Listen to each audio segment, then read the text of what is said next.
On peut commencer donc pour vous donner un peu de contexte sur les données de forte valeur. Donc aujourd'hui, en tant qu'administration, collectivité territoriale, entreprise ou même citoyen, vous pouvez vous poser des questions sur des enjeux socio-économiques et environnementaux. Donc je peux en citer quelques-unes. Donc quelle est l'évolution des températures mesurées dans ma région? Quelles sont les évolutions du taux de chômage? Quels sont les territoires les plus vulnérables aux inondations? Et donc pour y répondre, donc, il existe des données dites de forte valeur qui ont été définies par la Commission européenne dans le cadre d'une directive et d'un règlement d'exécution dans le but de favoriser la réutilisation pour en faire bénéficier donc, la société, l'environnement et l'économie. Et ces données, donc, elles doivent être accessibles gratuitement et elles sont disponibles sur datagouv.fr. Donc aujourd'hui, on sera donc en compagnie de 4 intervenants de plusieurs organisations. Donc on sera avec Annie Ollery de l'Office français de la biodiversité, de Marie Gombert de l'Institut national de l'information géographique et forestière, avec Lionel Janin de l'INSEE et avec Elisabeth Talbourdéville du référentiel national des bâtiments. Donc ces 4 intervenants vont présenter chacun leur tour pendant 10 minutes entre 1 à 3 jeux de données clés qu'ils auront sélectionnés avec un focus sur le potentiel de réutilisation. Vous pouvez bien sûr leur poser les questions dans le chat et on aura 10 minutes à la fin pour y répondre. Donc là, rapidement, pour vous donner un peu plus de contexte, très rapidement, qu'est-ce que sont les données de forte valeur? Donc en gros, donc, il y a 6 thématiques qui sont concernées, donc qui répondent à des enjeux actuels importants, donc par exemple la mobilité, les données météorologiques, les données statistiques, et qui représentent donc 60 ensembles de données. Donc un ensemble de données, ça va être par exemple les données du chômage, les données des inégalités ou les données des stations météo. Donc il y a des exigences techniques à respecter dans leur publication. Donc il ne suffit pas uniquement de les mettre en ligne gratuitement, il faut aussi que ces données elles soient bien documentées, sous une licence ouverte avec des métadonnées complètes et accessibles par API. L'idée, c'est vraiment qu'il y ait de plus de réutilisation possible et que ça soit facile d'accès. Donc aujourd'hui, il y a plus de 600 jeux de données de forte valeur qui ont été identifiés et référencés sur DataGouv par 26 organisations et 6 ministères différents. Donc merci vraiment à tout le monde, aux organisations et aux ministères qui ont travaillé sur ça. C'était un travail de 2 ans.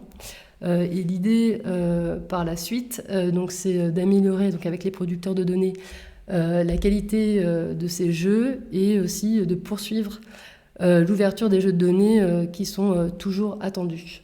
Alors comment on accède aux données? Donc on accède depuis la plateforme datagouv.fr qui centralise et structure les données publiques en France. Il y a 3 façons d'explorer les données de forte valeur. Donc vous pouvez aller sur la page de recherche des jeux de données. Il faut filtrer avec le mot-clé HVD, donc c'est High Value Dataset en anglais.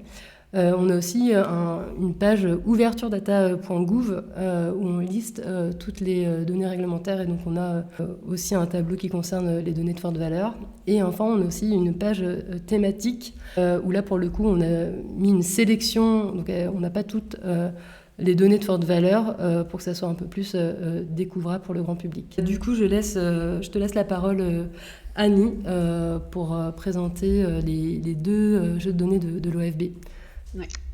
Bonjour à tous. Merci tout d'abord pour l'invitation et de nous donner l'opportunité de présenter les données de forte valeur ou du moins 2 exemples de jeux de données de forte valeur mis à disposition dans le cadre du système d'information sur l'eau. Donc je vais vous présenter 2 exemples de données de forte valeur qui sont mises à disposition par le système d'information sur l'eau. Ce sont les données hydrométriques et le référentiel des obstacles à l'écoulement. Donc, en introduction, je vais quand même vous présenter rapidement ce qu'est le système d'information sur l'eau, de façon à ce que vous puissiez comprendre dans quel cadre ces données sont mises à disposition, comment elles sont diffusées. Donc, c'est un système d'information. Alors, pour simplifier la présentation, je vais l'appeler SIO sur le reste de la présentation. C'est un système d'information qui est un système d'information dit fédérateur et qui est partagé avec 3 autres domaines. le milieu marin, domaines environnementaux, le milieu marin, la biodiversité. Donc ça fait 3 systèmes d'information qui sont dits fédérateurs dans le domaine environnemental. Alors pourquoi? Parce qu'ils vont permettre, un accès, centralisé à la donnée, à des services numériques. Il se repose sur une gouvernance qui est partagée, par un réseau d'acteurs, dans chacun, des domaines. Il s'appuie aussi sur des moyens financiers, humains, sur des infrastructures et donc ces SI environnementaux qui sont dits, fédérateurs, ils reposent chacun, sur des réglementations, dans leur domaine. Ils sont structurés sur une base réglementaire, et composés en systèmes d'information métiers, ce qui sont en réalité tout simplement des systèmes d'information par politique publique. Donc vous voyez que chacun dispose d'un certain nombre de politiques publiques et que certaines de ces politiques publiques sont partagées entre ces trois domaines, eau, milieu marin et biodiversité. Excusez-moi. Ce schéma, rapidement, pour vous montrer que le système d'information lui-même fédère 11 politiques publiques. On les visualise ici au centre de l'écran. Ces politiques publiques, elles vont produire, gérer, diffuser la donnée, tandis que le système d'information sur l'eau lui-même, le SIO ici, va donner le cadre global à l'ensemble de ces données. Ce cadre, c'est notamment un référentiel technique qui va permettre à tous les acteurs de parler un langage commun et de partager la donnée sur une même base. Et ça va s'appliquer à tout le cycle de la donnée, de la production jusqu'au partage de la donnée elle-même. Ça s'adresse à différents acteurs dans le domaine de l'eau pour avoir une implémentation aussi bien au niveau métier qu'au niveau vraiment technique. Ce qui est notable, c'est que majorité de ces données des SI environnementaux va être ciblée par les données de forte valeur et elles sont pour grand nombre d'entre elles listées dans le règlement d'exécution qui liste les données de forte valeur. Donc on a choisi de vous en présenter 2 aujourd'hui. Oui, petite précision, c'est toutes ces données mises en place, diffusées par ces systèmes d'information environnementaux, bien sûr, sont des données publiques, donc gratuites et ouvertes dans la mesure où il n'y a pas de restriction de diffusion liée à des contraintes réglementaires. Donc les premières données que je vais vous présenter, c'est des données hydrométriques, c'est des données qui sont gérées par le service central Vigicru. Donc qu'est-ce que sont des données hydrométriques? Bah, c'est des données de hauteur et des débits de cours d'eau. Donc qu'est-ce qu'on va faire avec ce type de données? On va faire de la gestion structurelle au niveau du territoire, on va faire de la gestion de crise sécheresse, crise inondation.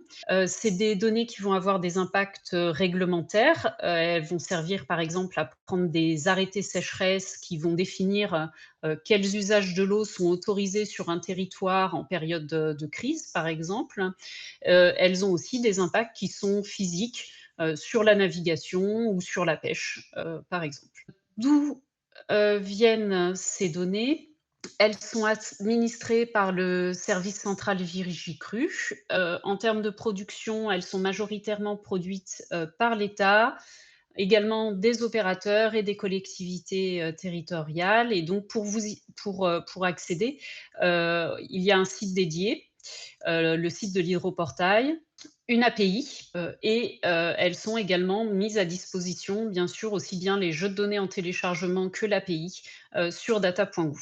Ce sont des données de haute valeur, je vous l'ai dit, qui sont disponibles en métropole et en outre-mer, avec des temps de mise à disposition qui vont varier selon les accès. Je vais y revenir un petit peu après. On considère que ce sont des données vivantes. Alors qu'est-ce que ça veut dire? Ça veut dire que c'est des données qui sont corrigées en continu. Il ne va pas y avoir d'archives progressives, ça va être un jeu de données unique qui est corrigé en continu, avec des chroniques directement au point de mesure, qui vont être de longueur assez inégale, mais qui peuvent parfois remonter assez anciennement, vous le voyez, jusqu'en 1816. Elles sont Elles sont utilisées, pour des échanges machine-machine, donc via des API, où on va recenser, une majorité, certainement des usages. Ces API, les données, hydrométriques, elles sont très, très volumineuses. Donc ces API, elles vont fournir des données sur les 30 derniers jours glissants uniquement. Donc l'usage des API, il est plutôt consacré à du pilotage et à de la prise de décision, plutôt qu'une analyse globale. Donc, vous le voyez ici, ça peut être regrouper des informations pour un territoire, ça peut être établir les prévisions hydrologiques ou informer des communautés d'utilisateurs ici avec la pratique du kayak. On a aussi un téléchargement en masse qui permet d'accéder cette fois à la totalité des chroniques. Et là, on va plutôt cibler des analyses plus profondes sur le long terme et on va davantage s'adresser à des profils type projet de recherche. Le deuxième jeu de données que l'on voulait vous présenter, c'est le référentiel des obstacles à l'écoulement, son petit nom pour les intimes. Donc, qu'est-ce que c'est que ce ROE, plus précisément? Hop là, pardon. C'est un catalogue, tout simplement, des obstacles à l'écoulement qui sont recensés en hexagone et en outre-mer. Donc, c'est un référentiel et comme tous les référentiels du SEO, il est libre d'accès, il est diffusé par l'organe qui administre tous les référentiels du SEO, à savoir le Centre. C'est un référentiel qui est coordonné par l'Office français de la biodiversité avec un enrichissement qui est collaboratif avec de nombreuses structures qui participent. Aujourd'hui, on en recense plus de 600. On y trouve dans ce référentiel la position de chaque obstacle qui va être associé à un certain nombre d'informations complémentaires, par exemple le type d'obstacle, est-ce que c'est une excluse, est-ce que c'est un ouvrage, etc., etc. Donc concrètement, à quoi elles peuvent servir ces données? Elles vont permettre d'évaluer la continuité écologique des cours d'eau, euh, pour les sédiments, pour les poissons, mais ça va permettre aussi d'établir de la connaissance sur la pression sur l'environnement que ces obstacles exercent. Donc si vous empêchez tout simplement l'eau de couler dans une rivière, vous allez modifier son lit aussi bien en amont qu'en aval, et donc ça va avoir des impacts directs sur la quantité et sur la qualité même de l'eau de la rivière. Et donc ce référentiel, il va aller jusqu'à ces mesures d'impact. Son existence à ce référentiel, il est cadré dans un plan d'action pour une mise en œuvre apaisée de la continuité écologique qui date de 2018 et il a été soutenu par la suite par différentes stratégies et règlements et dont le règlement sur les données de forte valeur. Donc, vous l'avez compris, c'est des données référentielles, ça veut dire qu'elles sont pérennes, qu'elles sont stables dans le temps. Pour vous donner une idée, aujourd'hui, on référence à peu près 5000 obstacles à l'écoulement dans ce référentiel, dans ce catalogue. Donc, si je résume un petit peu les enjeux autour de ces données, c'est de disposer d'une vision nationale et homogène de ces obstacles et de leur état, de contribuer à la restauration de la biodiversité et des continuités écologiques en facilitant l'identification, le traitement pour ce qui est des ouvrages qui sont prioritaires, de garantir la transparence et la traçabilité des données qui sont partagées, et avec des usages principaux qui sont de suivre l'impact des obstacles sur la continuité écologique, mais également, comme je vous le disais, de suivre plus globalement la qualité des cours d'eau et d'évaluer l'efficacité des actions de restauration, de conservation qui sont entreprises sur ces cours d'eau. Donc, des exemples concrets pour illustrer ces usages, excusez-moi, va être utilisé, par exemple, dans l'outil Osmose 2. Donc, qu'est-ce que c'est que Osmose 2? C'est un outil de l'État qui va permettre d'évaluer l'efficacité des mesures qui sont prises par les territoires pour améliorer la qualité des cours d'eau. Donc, le ROE, ça va être vraiment une brique fonctionnelle essentielle au fonctionnement de cet outil-là sur les territoires. Il va servir aussi à calculer des indicateurs d'impact, le ROE. Donc, par exemple, la densité du linéaire, c'est-à-dire le nombre d'obstacles par kilomètre de rivière. Grosso modo, plus la densité est élevée, plus la continuité sur le cours d'eau va être fragmentée et plus les habitats vont être perturbés sur ce cours d'eau. Donc ça, ces calculs d'indicateurs, c'est ce que fait la plateforme Primo pour pression, risque, et risque d'impact hydromorphologique, qui va mettre ces indicateurs à disposition des agences de l'eau pour ce qui est de l'Hexagone et des offices de l'eau pour ce qui est de l'outre-mer, pour la surveillance et l'évaluation de la qualité des cours d'eau. Donc voilà deux exemples d'usage de ce référentiel d'ouvrage. J'en ai terminé pour ces deux exemples de données HVD. Je vous rends la main et je vais regarder s'il y a des questions dans le chat. Ouais, merci beaucoup Annie pour cette présentation. Du coup, Marie, je te laisse la parole pour présenter deux jeux de données de forte valeur de l'IGN. Merci beaucoup. Donc moi, je suis Marie Gombert. Je m'occupe de l'équipe de données produits de l'IGN au sein de service de l'offre et des communs qui a la lourde responsabilité de programmer et de suivre la mise à jour, le développement et l'évolution de l'offre de base de données de l'IGN, dont un certain nombre font partie des données à forte valeur. Vous avez à l'écran d'ailleurs la liste des bases de données dont l'IGN est le garant au titre des HVD, la BD Forêt, le RGE ALTI, le registre parcellaire graphique, l'occupation du sol à grande échelle ou encore le PCI Express. Tout un tas de bases de données dont je ne parlerai pas aujourd'hui pour me concentrer sur les deux que je préfère, puisque j'ai eu le droit de choisir, et qui à mon sens sont le fleuron de l'IGN. Je parle de la BD Ortho et de la BD Topo. Donc pour commencer, la BD Ortho, c'est quoi? C'est assez simple, c'est une base de données d'images qui permet d'observer le territoire. On l'a appelée BD Ortho car elle est constituée d'images, de photos aériennes qui sont géoréférencées et orthorectifiées. On a une édition de BD Ortho par an sur laquelle un tiers du territoire est mis à jour. Une fois que je vous ai dit ça, ce qu'il faut comprendre en fait, c'est que on couvre chaque département tous les 3 ans. Donc cette BD Ortho, elle est constituée en fait de prises de vue aériennes qui sont réalisées en été. Le programme en général s'étend à peu près du mois d'avril à début octobre. La résolution native de ces acquisitions, elle est à 20 cm, mais on diffuse aussi une version réchantillonnée à 50 cm. La BD Ortho, c'est pas le seul produit qui sort de ces acquisitions. Je vous ai mis une liste de produits qui sont également réalisés. Je m'attarderai que sur l'Ortho Express Vrai dans la liste, qui est une orthophotographie également, disponible rapidement après le vol, qui est calculée automatiquement et qui ne bénéficie pas en fait des reprises manuelles interactives qui sont faites sur la BD Ortho. Mais cette Ortho Express, elle a la particularité d'être dite vraie, c'est-à-dire qu'elle est verticale en chaque point. Les éléments qui sont au-dessus du sol ne sont pas déversés, contrairement en fait à la BD Ortho où on a un léger dévers qui est toléré. Et donc normalement, on arrive à avoir le sol systématiquement.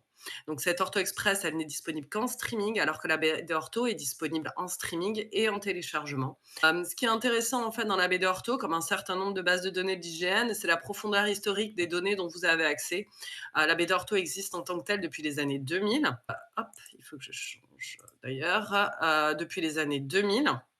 À une résolution de 50 cm à l'époque, puis à 20 cm à partir de 2010, et à travers l'image là que je vous ai mis qui montre le même point de vue en fait décennie après décennie, on voit aussi l'évolution des techniques et pour vous fournir en fait des images qui sont toujours plus nettes et plus précises.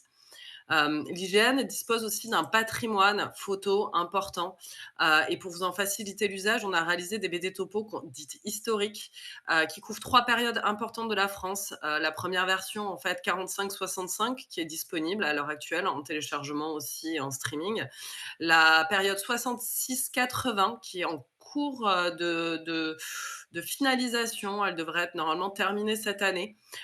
C'est les petites zones là, je ne sais pas si vous voyez ma souris en fait, mais qui sont encore un peu blanches en fait, qui sont en train d'être terminées.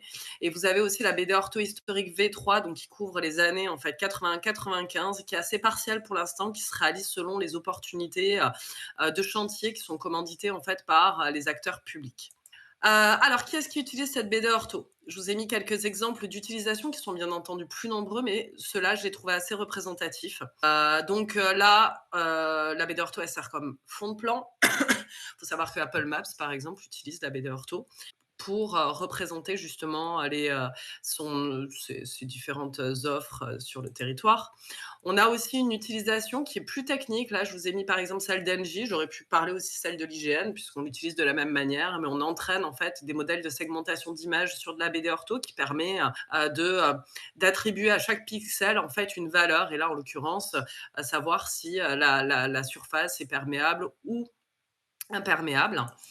Une autre utilisation, en fait, qui est réalisée pour le compte de l'Agence des services des paiements, en fait, on compare les anciennes et les nouvelles photos, en fait, pour mettre à jour le registre parcellaire graphique. On l'utilise aussi, j'y viendrai tout à l'heure, en fait, pour mettre à jour, par exemple, les bases de données vectorielles de l'hygiène comme la BD Topo. Et une autre réutilisation que j'ai trouvé sympa aussi, qui a été faite par Le Figaro à l'époque en fait du cyclone Fido. On avait mis à disposition en fait des acquisitions satellites qui étaient plus récentes et Le Figaro a réalisé une comparaison entre la BD ortho en fait et les images sat pour montrer en fait les dégâts qui avaient été occasionnés par le cyclone et pour pouvoir voir en fait ce qui s'était passé. Donc là, je vous ai parlé un petit peu d'images satellites. Je profite pour vous signaler que nous sommes en pleine réflexion à l'heure actuelle pour diversifier l'utilisation des capteurs pour réaliser la BD ortho. Demain, cette donnée, elle ne sera peut-être plus exclusivement réalisée à travers des photos aériennes, mais aussi à partir d'images satellites.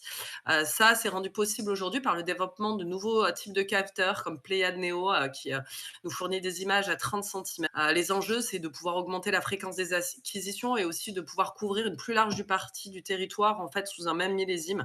À l'heure actuelle, des régions, par exemple comme la Nouvelle-Aquitaine ou l'Occitanie, qui sont très grandes, c'est difficile en fait de pouvoir les couvrir sur un même millésime en fait qu'avec de la photo aérienne. Donc le fait de pouvoir diversifier les capteurs, ça nous donne aussi d'autres possibilités.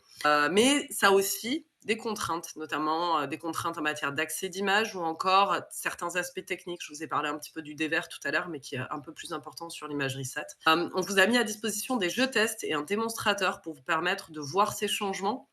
Si vous utilisez la BD Topo, n'hésitez pas à consulter en fait ces jeux tests et à nous faire part de vos retours pour pouvoir nous guider dans l'évolution en fait future de ce produit.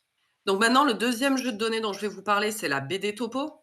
En une phrase, la BD Topo, c'est la base de données sous format vectoriel qui permet de décrire le territoire français.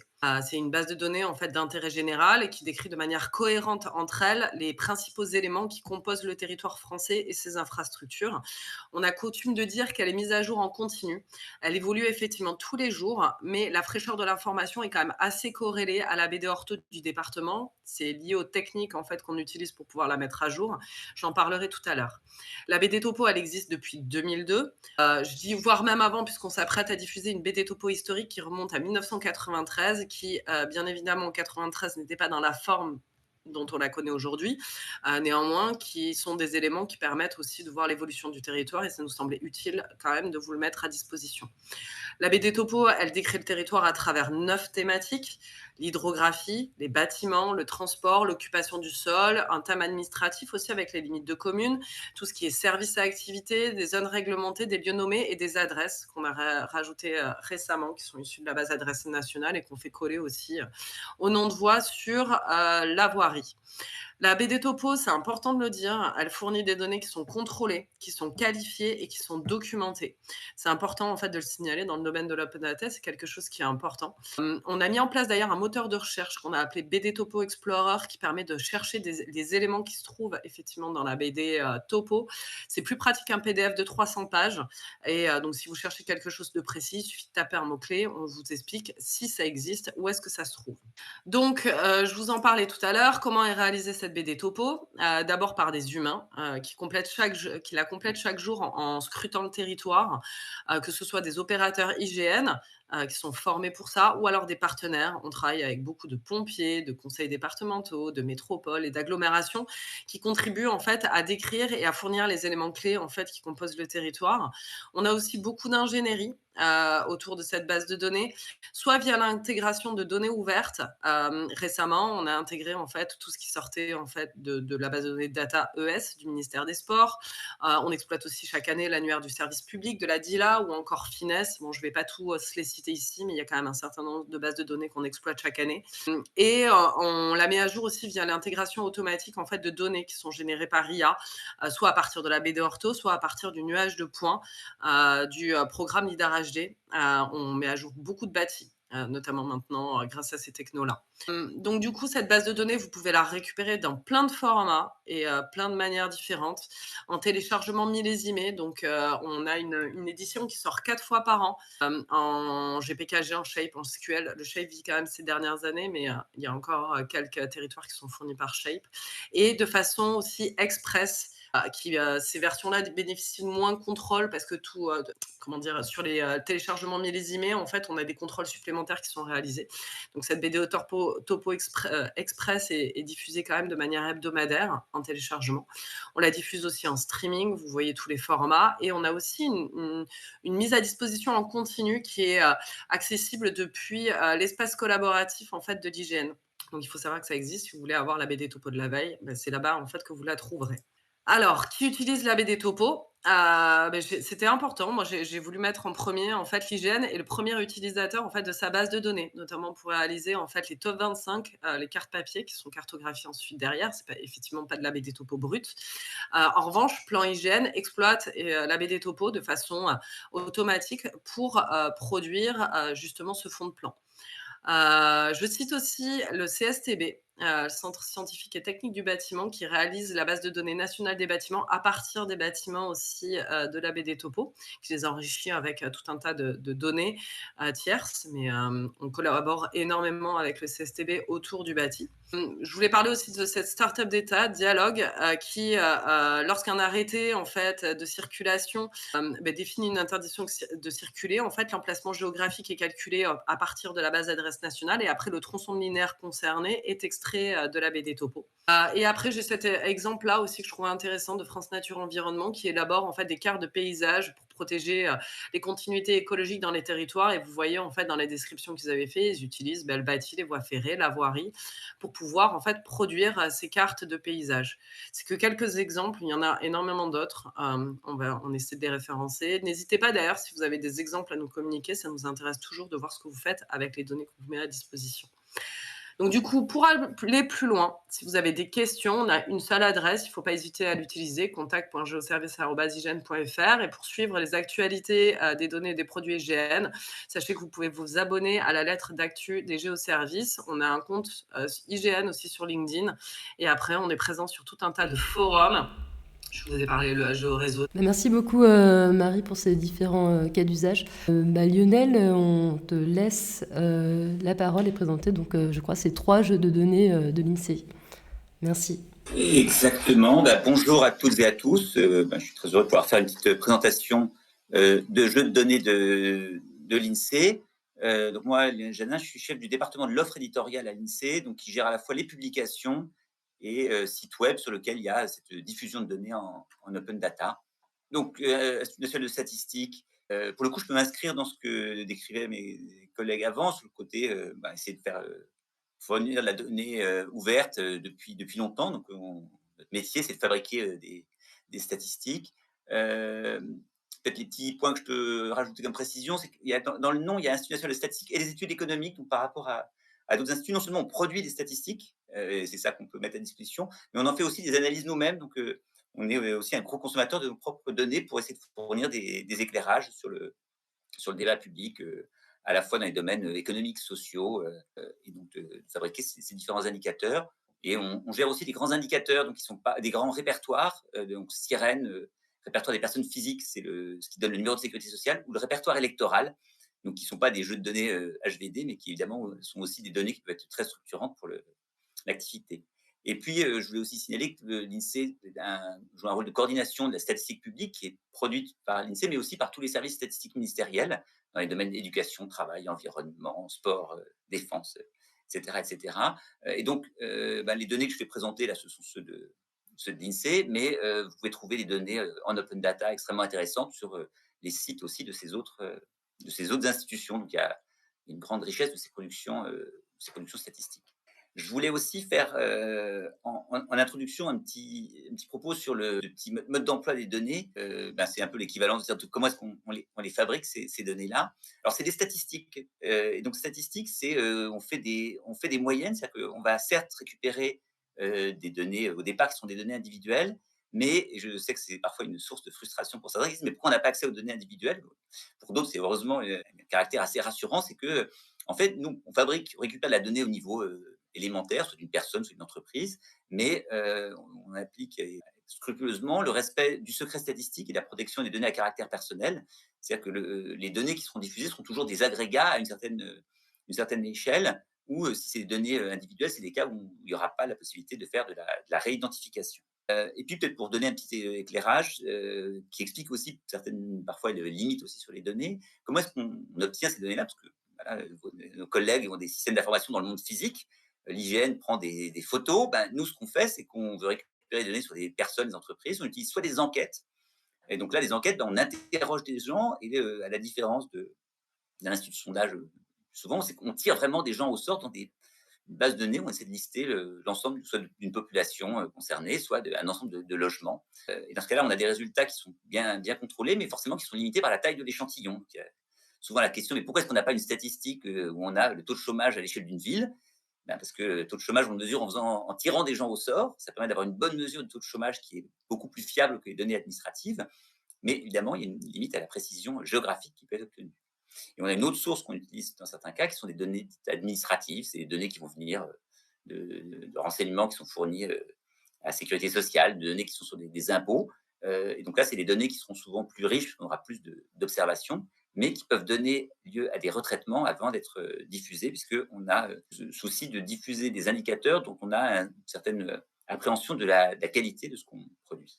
Et comment est-ce qu'on le diffuse? Donc ça, c'était un peu un effort qu'on a fait, c'est un investissement qu'on a fait ces dernières années. Donc on a développé un système auquel on a donné de Mélodie, qui est le système d'information qui assure cette diffusion.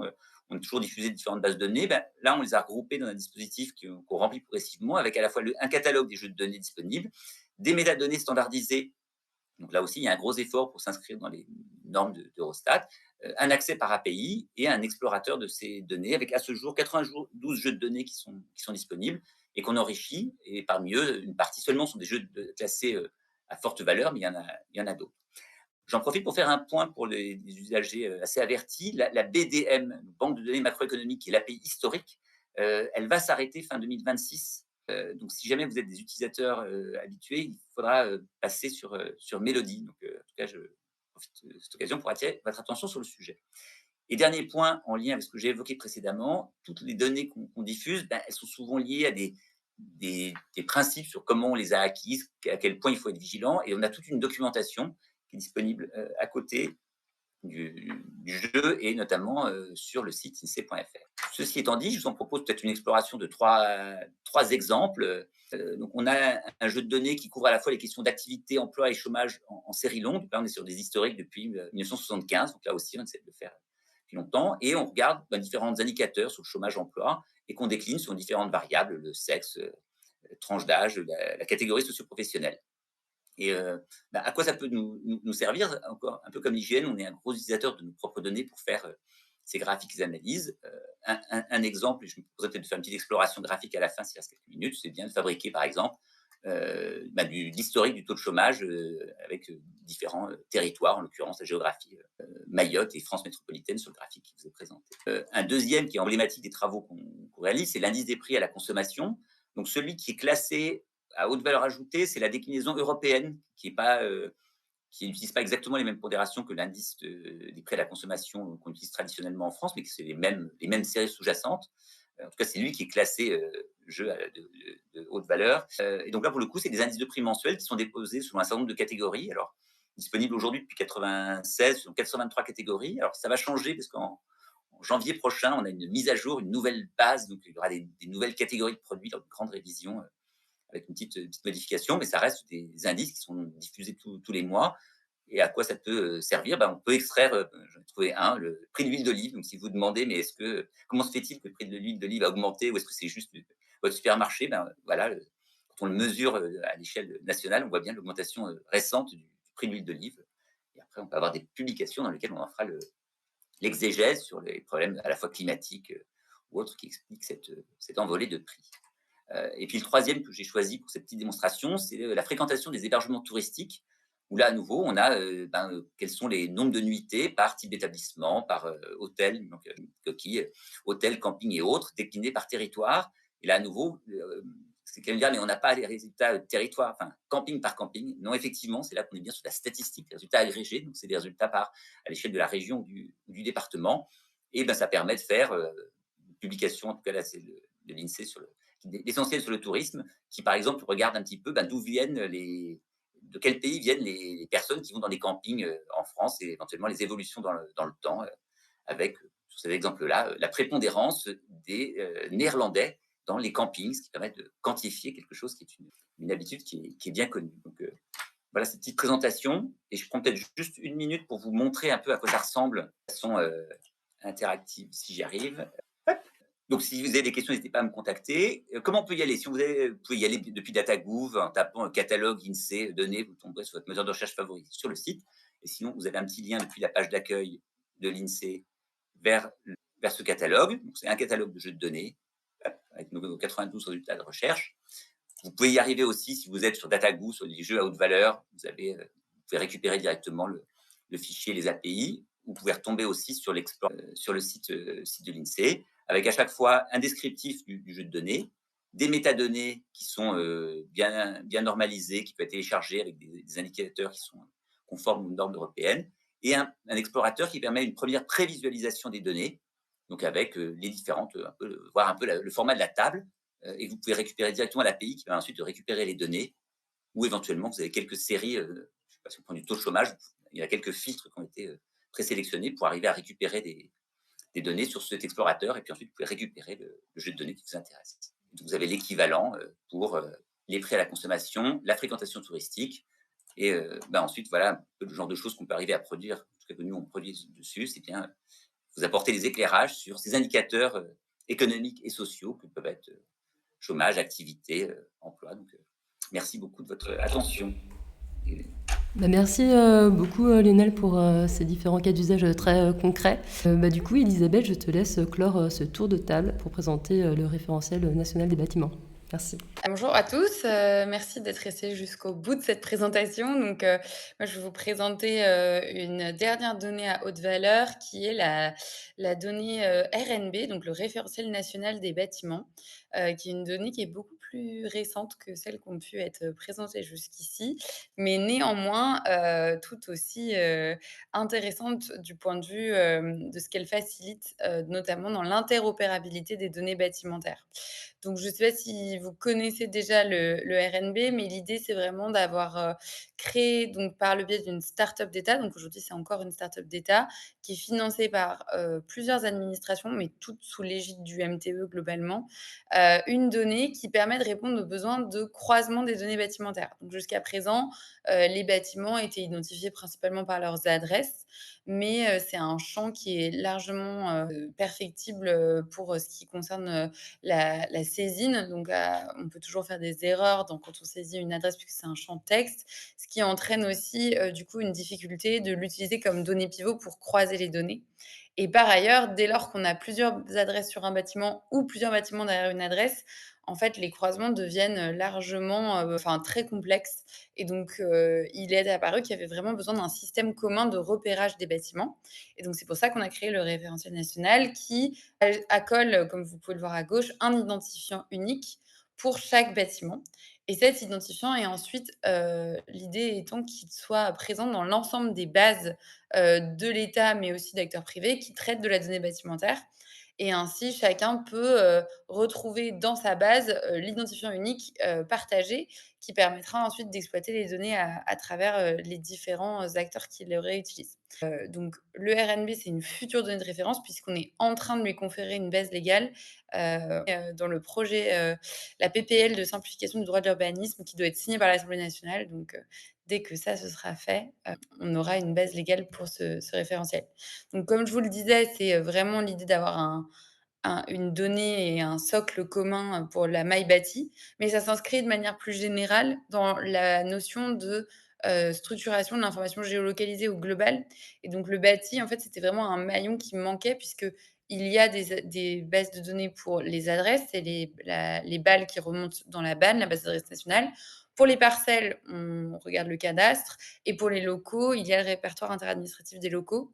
Et donc, jusqu'à présent, il n'y avait pas de données bâties, standardisées. Et donc là, vraiment, ce qu'on cherche à faire, c'est aussi faire le lien entre tous les concepts géographiques pour que ce soit plus facile pour les utilisateurs de, projeter, des données normées dans un référentiel géographique. Donc aujourd'hui, on a 44 millions de bâtiments qui sont recensés dans le RNB. Un bâtiment, c'est un ID RNB. Et qu'est-ce qu'un bâtiment? C'est, ça répond à la définition qui a été adoptée au sein du Conseil national de l'information géolocalisée. Donc nous, dans le RNB, on considère qu'un bâtiment, c'est, une construction qui est souterraine ou au-dessus du sol, qui a pour objectif d'être permanente et d'abriter des humains ou des activités humaines et possède un accès à minima depuis l'extérieur. Et ensuite, on a cette notion que, dans la mesure du possible, on les distingue quand il est impossible de circuler entre eux, mais c'est forcément quelque chose qui est plus difficile puisqu'il y a besoin de beaucoup de terrain, de vérification de terrain pour le savoir. Et donc, le nombre de métadonnées associées à chaque identifiant est assez limité volontairement, puisque nous, ce qui nous intéresse, c'est pas forcément de porter l'ensemble des informations sur les bâtiments, mais plutôt de permettre à chacun d'aller chercher, selon son cas d'usage, l'information dont il a besoin.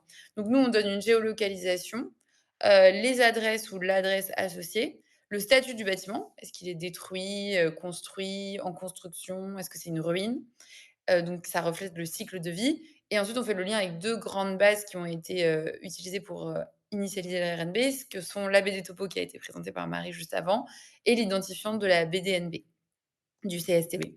Donc sur les cas d'usage, on a plein de cas d'usage possibles puisque, vous l'aurez compris, ça dépend vraiment de ce qu'on recherche. En tout cas, dans notre, page, on a pu référencer toutes les bases qui nous, recensent et qui ont intégré le RNB. Et dans ces bases-là, en fait, il va y avoir différentes métadonnées accessibles.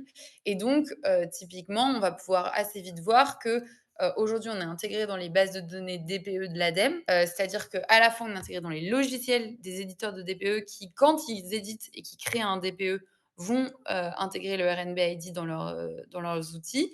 Et ces ID RNB remontent dans la base de données de l'ADEME qui, elle, est en open data. Donc aujourd'hui, on a plus de 6 millions de DPE qui ont un ID RNB.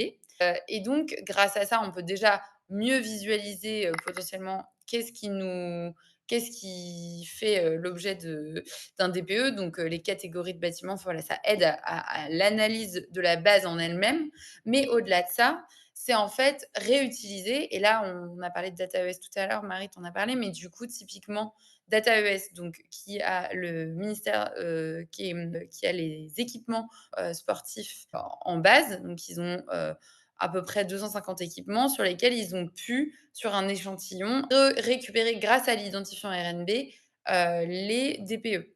Et donc ça leur a permis de projeter en fait les consommations énergétiques, par typologie de bâtiment. Et donc, ils ont ainsi, un pilotage vraiment par la donnée de leur politique publique de rénovation des équipements sportifs. En sachant du coup que, finalement, bah, un bowling, ça consomme, à peu près, la même chose que, un une salle multisport, mais par contre, un bassin de natation consomme beaucoup plus. Donc en fait, ça leur permet de beaucoup mieux pouvoir piloter et faire des arbitrages sur les ciblages de politiques de rénovation de ces bâtiments. Et ensuite, dans d'autres cas d'usage, on a énormément de réutilisation par collectivité. Moi, c'est un cas d'usage qui me tient particulièrement à cœur, en tant qu'intrapreneur du RNB. Donc je suis là depuis la création de ce projet. Et il y a une vertu à avoir un standard et un référentiel unique, puisque ça veut dire que toutes les métropoles, toutes les petites villes, tous les territoires ont le même niveau de base de données, d'accès à la donnée, ce qui n'était pas le cas jusqu'à présent. Donc il y a une véritable démocratisation en fait de la donnée à laquelle, on peut accéder, en tant que collectivité. Et ensuite, on voit qu'eux en font tout un tas de cas d'usage différents. On va avoir, la communauté de Lannion-Trégor, par exemple, qui va initialiser une base bâtimentaire sur le patrimoine que détient la commune grâce au RNB. Là où, à Lyon, ils ont pu croiser pour faire avec, leur base de pans de toit pour, projeter les potentialités, de panneaux solaires sur les toits de la métropole.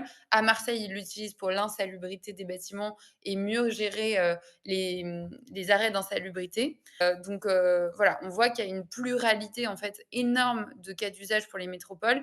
Et surtout qu'au sein de chaque pour les collectivités, pardon. Et au sein de chaque collectivité, en fait, ça leur permet d'échanger entre services, Et donc c'est vraiment non seulement, une base qui permet de l'échange de données à l'échelle nationale, mais déjà à une échelle, d'une collectivité, ça peut permettre de dialoguer et d'échanger des données de manière beaucoup plus simple. Et on a des collectivités qui nous reviennent déjà avec des gains, assez, clairs sur, à quel point, ça leur fait gagner du temps ou éviter un recours à un prestataire externe. Donc ça, c'est vraiment, quelque chose d'important, pour nous en tout cas, de pouvoir aider, ces acteurs-là en particulier. Donc les outils du RNB, c'est des exports sur DataGouv, des API qui permettent d'accéder à la base et récupérer les données, une carte interactive sur notre site et un sélecteur de bâtiments qui peut, s'insérer de manière, fluide dans tous les processus de sélection, ou, d'identification de bâtiments. Donc par exemple, c'est ce qu'a intégré, le répertoire national des copropriétés. Ils sont en train d'intégrer un sélecteur, et de la même manière, tous les éditeurs de logiciels DPE ou, des éditeurs de logiciels comme Esri ont intégré des sélecteurs de bâtiments qui permettent directement de sélectionner les bâtiments du RNB, mais dans leur propre logiciel, ce qui fait qu'on n'a pas de friction pour les utilisateurs finaux de la donnée. La grande nouveauté du RNB, c'est de pouvoir l'éditer. Donc en fait, on sait que dans la chaîne de connaissance d'un bâtiment, tout le monde n'a pas le même niveau de connaissance et personne finalement n'a la connaissance intégrale d'un bâtiment. Et donc pour ça, on a permis en fait à toute personne qui se crée un compte pour le moment, et les règles vont être amenées à évoluer, mais de réussir à venir donner une information sur un bâtiment. Et donc par exemple, en ce moment, on est en partenariat avec la métropole de Lyon qui nous donne toutes les zones, où il y a eu des démolitions ou des constructions très récentes.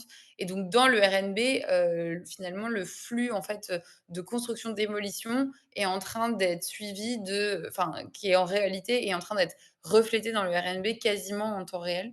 Donc il y a tout un tas de choses qu'on peut faire dans le RNB, et c'est vraiment l'idée de faire en sorte que la communauté en fait participe à l'entretien de cette base, et que globalement on puisse au sein de ce commun numérique, partager la connaissance du territoire la plus fine possible.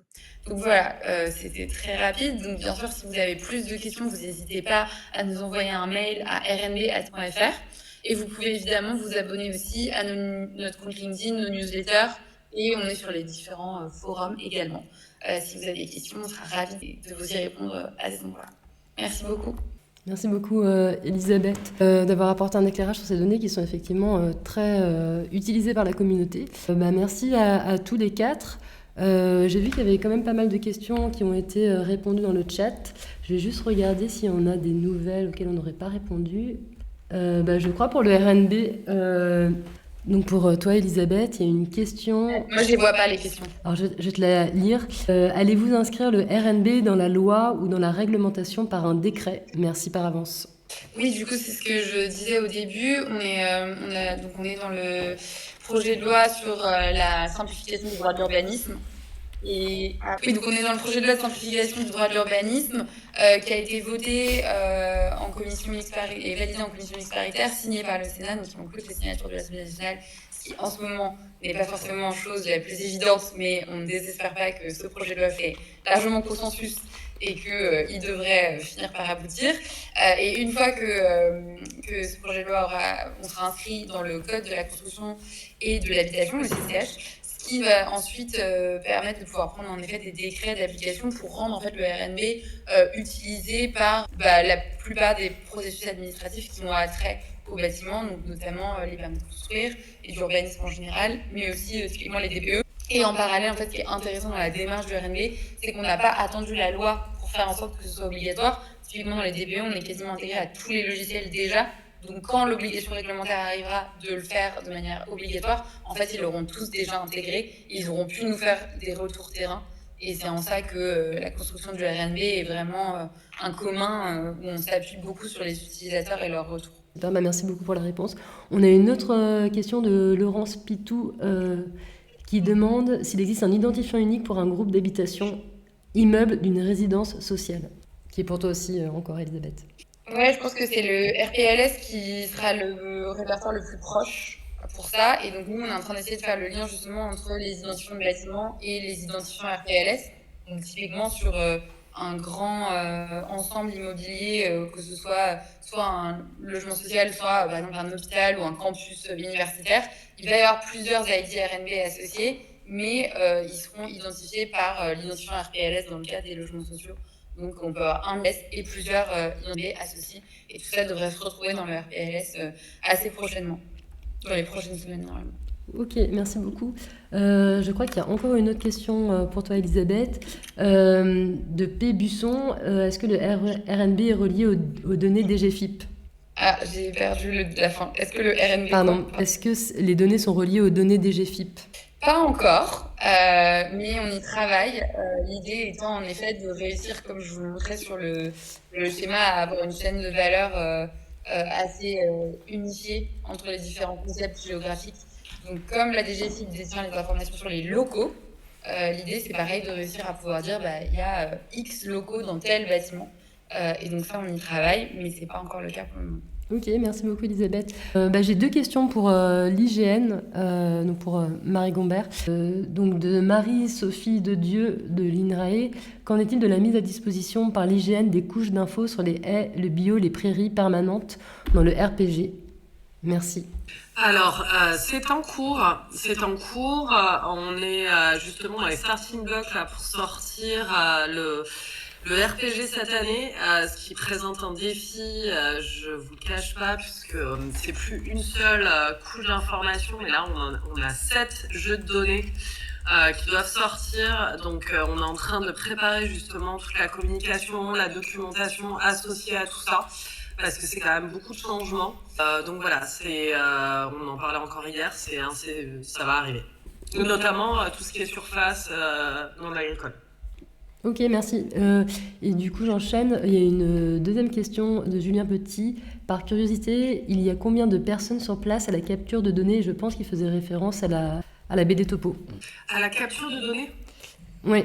Ah ouais, donc sur la mise à jour de la base de données, on a environ à peu près entre 0,5 et 1 ETP par département. Je crois que là, à l'heure actuelle, on est encore à peu près à 80 ETP qui sont dédiés à cette activité-là. Ok, merci beaucoup pour toutes les réponses et surtout pour votre temps. Donc je pense qu'on peut clore.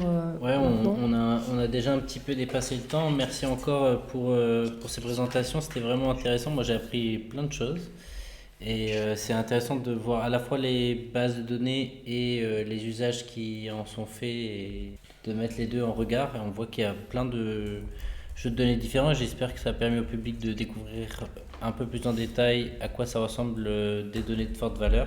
Même si là, on a brossé forcément qu'une toute petite partie de ce que ça représente comme spectre, parce qu'il y a plein d'autres types de données, notamment les données météo dont on n'a pas parlé aujourd'hui, mais il y a plein d'autres types de données. S'il y a d'autres questions, nous on sera ravis de se faire le relais auprès des intervenants, donc n'hésitez pas à nous écrire soit sur le forum de DataGouv, soit directement sur notre support.